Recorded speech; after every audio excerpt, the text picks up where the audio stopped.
Educação à distância, mudando realidades.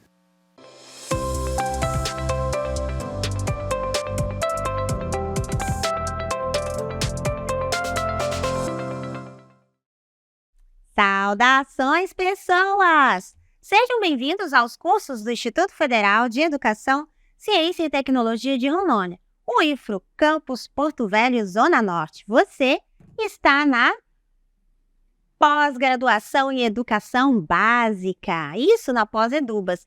E eu sou a professora Anabela Barbosa. Juntinhos estamos na jornada de formação docente. Nesse episódio, Identidade docente, pesquisa, formação e práticas formativas. Passarei minha audiodescrição. Eu sou uma mulher parda, de cabelos pretos, na altura do ombro. Hoje estão de Maria Chiquinha. Estou trajando um macacão com uma estampa... Parece uma estampa de tigre, assim, mas no tom preto, com umas manchas vermelhas e laranjas e azuis. E ao fundo estão as plotagens do estúdio em tons de verde, branco e conectores cinza. E o meu sinal para a comunidade Libras é Anabela. Sim, gente, nesse episódio, ai que tudo, nesse episódio, formação docente, identidade e formação, pesquisa e práticas formativas. Ai, vamos lá? Acompanhe comigo aqui, porque eu vou fazer uma declamação de poema, é claro, né? Não tem como a gente começar aí sem um poema, porque a arte nos inspira, a arte nos leva a lugares da reflexão. Bom, e o poema que a gente vai ler hoje é desse livro, do livro Eu, Você, Todo Mundo, Ninguém, uma poética da diversidade do professor Sérgio Loss. Tem ele e-book e tem ele disponível na biblioteca física também. Bom, o poema é Operário, mantendo o ritmo sem perder o fôlego. Trabalha pelo dinheiro, trabalha pelo prazer, trabalha pela justiça, trabalha pela igualdade. Precisa produzir sempre nessa razão social capitalista. Já foi escarrado, cuspido, chutado e não se deteve, porque nada o intimida na defesa de suas causas. Trabalha pela verdade, trabalha pelo caráter, trabalha pela personalidade, trabalha pelo sucesso. A cada feito, muita indiferença, pouco aplauso. O sujeito dá forma ao seu pretexto, avança no contexto, subsiste, insiste, sobrevive, mantém o seu trabalho. Trabalha pelo momento, trabalha pela longevidade, trabalha pelos extremos e trabalha pelo lucro. Não é admissível, mas também não tem sido exonerável. A situação que o condena é a situação que o salva. A boca que o elege é a boca que o destitui. Trabalha pela matéria, trabalha pela essência. Trabalha pela teoria, trabalha pela prática. Os teóricos verticalizados desprezam a matéria. Os práticos, em demasia, ignoram a essência. Na teoria e na prática, ele se formula e reformula. Trabalha pela força, trabalha pela coragem. Trabalha pela burocracia, trabalha pelo progresso. Barras de ignorância vão se fincando à sua volta. Um teto de hierarquias lhe esconde o céu da glória. E sob seus pés, o chão é sempre um risco. Trabalha pela abelha, trabalha pelo enxame. Trabalha pelo prometido, trabalha pela promessa. Querem que continue dando provas de capacidade, mas a sua ansiedade por libertação é maior que o seu desejo por reconhecimento. Ai, que tudo, né, gente? Inspirados nessa poética, vamos discutir identidade docente. A identidade docente nessa perspectiva de trabalho. Será? Vamos acompanhar aqui a nossa tela interativa? Bom, então, falando de formação docente, nós vamos falar sobre identidade docente. Identidade docente, pesquisa e formação, eu pesquisador, ação crítica e política, crônicas de professor pesquisador, a escola, a sala de aula, o aluno e a ciência. São muitas perguntas que envolvem esse contexto da identidade docente. Não é verdade? Quem é você, professor? Quem é você, professor pesquisador? Você é um professor pesquisador? Se você não é, aproveita, corre logo e vira um, não é verdade? Se transforme em um, critique o seu trabalho, reflita sobre a sua prática, pesquise sua realidade, indague sobre a sua realidade. Tem uma frase do Albert Einstein que dizia assim: não são as respostas que movem o mundo, são as perguntas. É elas que nos colocam em movimento. A partir do momento que eu pergunto, eu me coloco na constante de continuar. Continuar o quê? Continuar a olhar, mas olhar diferente para a minha realidade. E esse olhar vai casar muito com também uma perspectiva do diálogo do Paulo Freire, porque para ele, ensinar exige curiosidade. A curiosidade nos move. E o que é a pergunta, se não aquela faísca da curiosidade, não é verdade? Aquela provocação, aquela inquietação que aquece meu coração e expande a minha alma. Também dizia o Albert Einstein que a mente que se abre ao conhecimento jamais volta ao tamanho normal, porque ela já não cabe na caixinha. Na verdade, sempre tento colocar a gente nas caixinhas, amarrar, trancar, fechar, cadear e jogar a chave fora. Mas você não é essa pessoa porque você está na pós-graduação em educação básica e por isso você é um professor pesquisador. Enquanto professor pesquisador, você precisa se reconhecer como tal. Você precisa encontrar a sua identidade docente. A identidade docente, ela vem por longas décadas, historicamente, sido o quê? Amarrada, né? Trancada, encaixotada, e tantas outras, encarcerada, silenciada, de que o professor não é uma profissão, não é a melhor profissão, na verdade, às vezes é uma profissão para aqueles que não conseguem fazer outras coisas, não é verdade? Aí vira professor. Eu, por exemplo, sou professora porque eu escolhi ser professora. Para mim, a educação é a arte do ensinar e do aprender. Educação é a melhor profissão que poderia existir. É a profissão mais humilde e mais grandiosa, porque a gente se doa, a gente se coloca à disposição do outro. Né? Educar é transformar. Educar é bem diferente de você ensinar apenas um artifício. Educar é transformar a vida. Educar é elevar a alma. Ai, que bonito isso, não é verdade? Me emocionei, gente. É porque eu sou apaixonada pela educação e a gente escolhe ser professor. Sim, a gente escolhe ser professor porque nós somos capazes de fazer qualquer outras coisas. Mas escolhemos a educação porque, diferente de tentar moldar o mundo pela grade, a gente molda ou a gente inspira o mundo pela alma, pelo conhecimento. Bom, e se você pensa assim como eu, você já é um professor reflexivo, como espera Donald Schoen.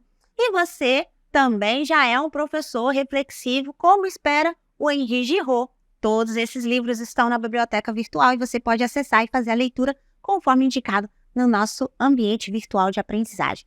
Mas aqui a gente tem algumas indagações muito importantes. Quais são elas? Primeiro, que a identidade docente ela tem que partir do reconhecimento da sua condição humana. E o que é a condição humana? A gente vai para Hannah Arendt. A Hannah Arendt, que é uma grande teórica da nossa, da contemporaneidade. A Hannah Arendt ela vai discutir justamente a condição humana lá no capítulo 1 do livro A Condição Humana, que está disponível na biblioteca virtual. Então, vou fechar aqui o sumário só para a gente ler melhor, né? E aí ela vai dizer a condição humana como a seguinte compreensão.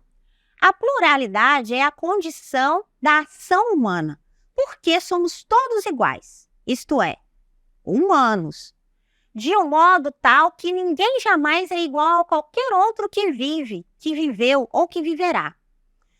Todas as três atividades e suas condições correspondentes estão intimamente relacionadas com a condição mais geral da existência humana: o nascimento e a morte, a natalidade e a mortalidade.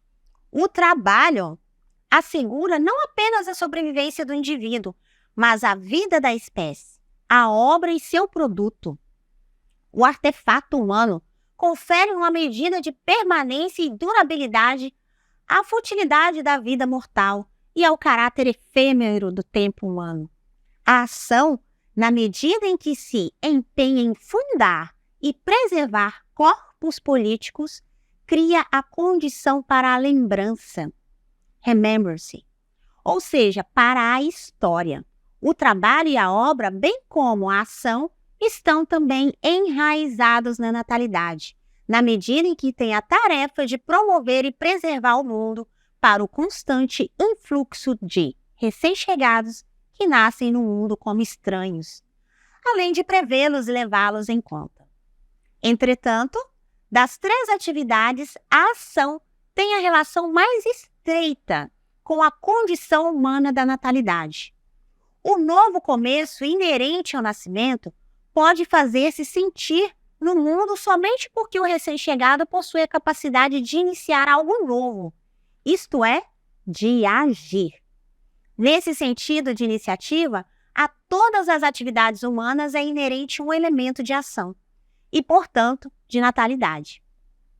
Além disso, como a ação é a atividade política por excelência, a natalidade, e não a mortalidade, pode ser a categoria central do pensamento político, em contraposição ao pensamento metafísico. A condição humana compreende mais que as condições sob as quais a vida foi dada ao homem. Ai, que lindo isso, né? Fico emocionada com essas coisas. Ai, que tudo! Então, a Haninha, que é assim, né? A gente vai chamar ela de Haninha, tem tudo a ver com o meu nome, né? Ana, Hannah, nós somos ali, ó, best friend forever. Pois é, a Hannah Arendt vai discutir a condição humana. E para ela, a condição humana está intimamente ligada ao nascer. E o nascer é agir sobre a realidade. Mas esse agir, ele tem que ter uma ação transformadora, inovadora, para se tornar história. E é por isso que a identidade docente vai se ligar a essa condição humana, porque é a partir do trabalho, ou seja, do ser docente, que você, enquanto pesquisador, vai agir sobre a realidade educacional e transformá-la, né? Professora, eu nunca transformo nada, nunca criei nada. Como não, pessoa? A partir do momento que você está na sala de aula, você já está transformando vidas. Um detalhe é só que às vezes a gente não registra esse processo de transformação, né? A gente fica naquele pensamento metafísico que a Hannah disse ali pra gente, em vez da gente ir para o pensamento político, como dizia Paulo Freire. O nosso agir é um agir político. A nossa existência é uma existência política. E é por isso que demanda transformação. Mas eu só consigo alcançar essa compreensão a partir do momento que eu sou reflexivo, como diz o Henri Giraud. E essa reflexão se dá quando eu olho para a minha realidade e me indago, e me questiono. Né? Faz igual o show da Luna. Eu quero saber o que está acontecendo aqui. E aí a gente tem um outro texto que vai nos fundamentar, que é a pesquisa na formação e no trabalho docente. Esse título também está disponível na biblioteca virtual. Ele tem aí uma ancoragem, uma inspiração, a gente poderia dizer, lá no Ibernon e no Antônio Nova, que vai tratar sobre a formação docente e essa perspectiva de ser pesquisador, de analisar a sua realidade.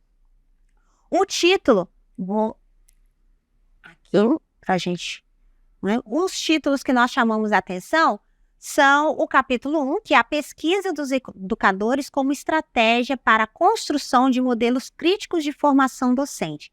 É do autor e organizador, o Júlio Emílio Diniz.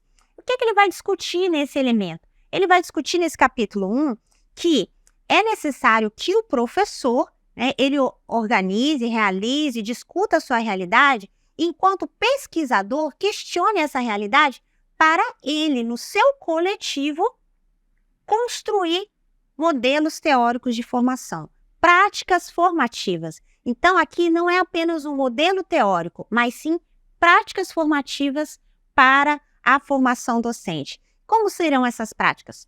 Eu não sei. Eu não sei porque ela depende da sua realidade, do contexto da sua escola, da sua vivência, da sua experiência profissional e de como você está inserido nesse contexto histórico. E ela vai depender dessa ação que a Hannah Arendt informa, né? Dessa ação de transformação. E, portanto, está imbricada com o seu trabalho docente, que para Hannah Arendt é o que torna a condição humana palpável, né? Que é o trabalho, é você agir sobre a realidade.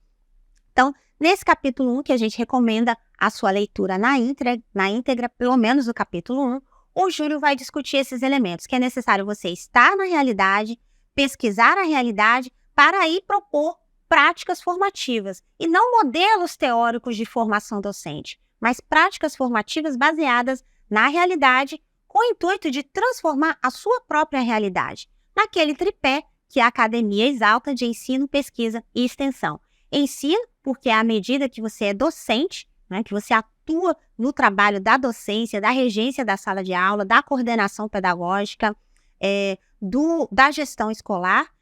Pesquisa, porque você vai se pautar pela sua realidade, investigar. E aí pesquisa, a gente está falando aqui, pesquisa no sentido metodológico, exatamente, no sentido de você registrar um projeto de pesquisa junto à gestão da escola ou junto a alguma entidade que tem essa estruturação, né, como institutos federais, como as universidades, centros universitários, registrar esse projeto de investigação da sua realidade, nos moldes da pesquisa científica. Sim, porque nós somos pesquisadores. E esse resultado, essa análise, essa produção e essa intervenção na realidade decorrente dessa pesquisa é que a gente chama de pesquisa, intervenção ou pesquisa-ação. E é ela que vai gerar o quê? Vai gerar a prática formativa, que é como que eu vou, ou estratégias ou concepções ou análises sobre essa minha realidade para melhorar, para atender uma especificidade do meu aluno ou para atender uma diversidade do meu contexto, das famílias que se encontram ao redor e inseridas na minha escola. Então aí, né, acho que vale a pena. Vale a pena sim a leitura desse menino bonitinho aqui, não é? Bom, e aí a gente tem uma outra questão que é a respeito dessas indagações, a gente vai, né, seguir no reto, que é a prática formativa. Sim, quando o Júlio fala que é necessário a gente olhar para a escola para ir pensar práticas formativas e não modelos teóricos, a gente busca quem? O Paulinho, né? Paulinho, de tudo. Quiseram tirar ele da história da educação do Brasil, mas não tem como, porque ele está na nossa existência, ele está na essência de ser educador. Um dos maiores nomes da educação brasileira e, quiçá, da educação mundial. Bom, o Paulo Freire, para nossa leitura aqui, a referência é Pedagogia da Autonomia.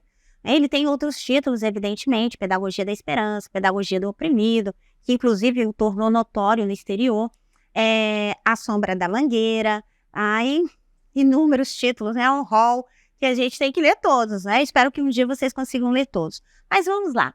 Ele diz assim: ensinar exige pesquisa, ensinar exige curiosidade, ensinar exige reflexão crítica sobre a prática.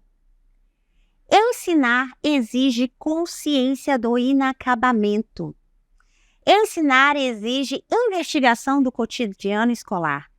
Ensinar exige pesquisa da prática pedagógica. Vamos ver o que ele diz lá no seu livro, né? Pedagogia da Autonomia. Está disponível no ambiente virtual. Esse link aqui é um link que está ancorado na plataforma da Universidade Estadual do Rio Grande do Sul, tá? Com os direitos autorais aí reservados, mas o link é aberto. Pedagogia da Autonomia, saberes necessários à prática educativa.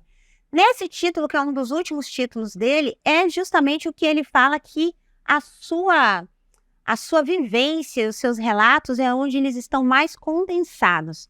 Então, vou chegar aqui só no índice, só para vocês verificarem, vocês podem fazer a leitura na íntegra. É um livro curtinho, poucas páginas, mas de uma grandiosidade inenarrável. Bom, e aí olha só o que ele diz. Cada um desses é um tópico do livro da Pedagogia da Autonomia. Não há docência sem discência. Ensinar exige rigorosidade metódica. Ensinar exige pesquisa. O que o Paulinho quer dizer aqui? O que o Paulinho quer dizer aí? Entendeu? Não? Vamos lá. Bom, o Paulinho quer dizer aí que ensinar exige um rigor metodológico. Não é ensinar, não é qualquer coisa. Não é você chegar na sala e vamos dar aula hoje, você não sabe de onde que você está ensinando. Não, ensinar exige toda uma estruturação didática e pedagógica, certo? Ensinar exige pesquisa, porque ensinar exige que você reflita sobre a realidade. E a pesquisa é refletir sobre a realidade, é investigar a sua realidade. Ensinar vai exigir... Ai, que linda! Essa daqui, então, para mim, é uma das melhores que tem, tá? Ensinar exige consciência do inacabamento. Sim, a gente fecha aqui a pontuação do Paulo Freire em ensinar exige consciência do inacabamento. Por quê? Quando Paulo Freire fala que ensinar exige consciência do inacabamento, ele está dizendo que nós somos seres inacabados. Nós somos seres que precisam estar em constante formação. E qual que é a proposta da nossa jornada? A formação docente, a formação continuada. Portanto, a minha formação enquanto docente não é uma formação estática, não é uma formação que aconteceu apenas na graduação, mas ela é uma formação no gerúndio. Eu estou aprendendo, eu estou formando-me enquanto professor pesquisador, não é verdade? Porque essa é a nossa toada, esse é o balanço da nossa música. Bom, e aí a gente volta para a nossa apresentação para a gente destacar a nossa última referência, que é quem é essa moça bonita aqui. E essa moça bonita, ela vai trabalhar com a ideia de que o título dela está, inclusive, como dica de leitura aí na nossa biblioteca, tá bom? E nesse link você tem acesso à revista, que é Formação Docente. Ai, professora, que tudo! A revista é do nosso curso? Claro que não, né, gente? É a Revista Brasileira de Pesquisa sobre Formação de Professores. E no volume 4, número 7 de 2012, olha só onde está 2012, mas isso não muda muita coisa, está lá, olha só que lindo, esse título aqui, que é Professores e Pesquisa, da formação ao trabalho docente, uma tessitura possível. O link já está disponível no ambiente virtual, mas a gente vai acessar ele aqui para você visualizar, para a gente ver como é que fica ele bonitinho aqui no nosso artigo. Olha só que tudo. Pois é, da editora Autêntica. E aí a Luciana Panitente, ela vai discutir exatamente esses elementos que nós estamos discutindo aqui. A pesquisa, ela faz um resgate histórico da pesquisa, tá bom? Do professor enquanto pesquisador. Depois ela vai discutir alguns elementos do ser professor e ser pesquisador. Eu vou só dar um destaque aqui, porque o título está aí disponível no ambiente. Só um resumo para a gente compreender a proposta. O presente texto resulta de uma pesquisa intitulada A Pesquisa Pedagógica nos Cursos de Licenciatura em Pedagogia. Aspectos do trabalho desenvolvido pelos professores e desenvolvido em nível de estágio pós-doutoral junto à Fundação Carlos Chaga. O que ela propõe?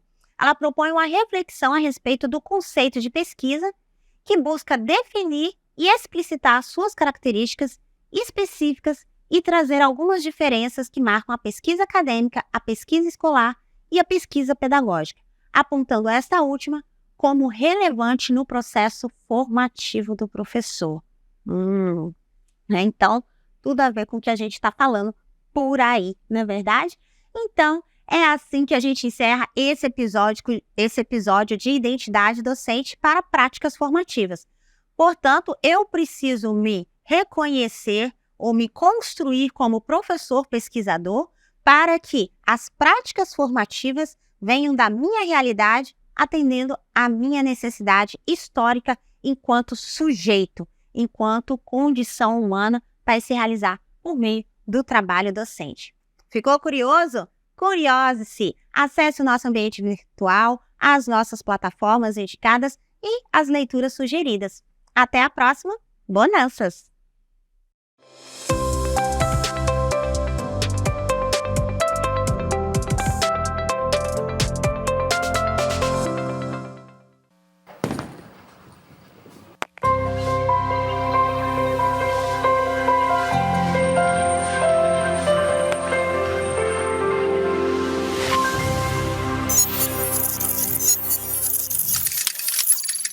Educação à distância, mudando realidades.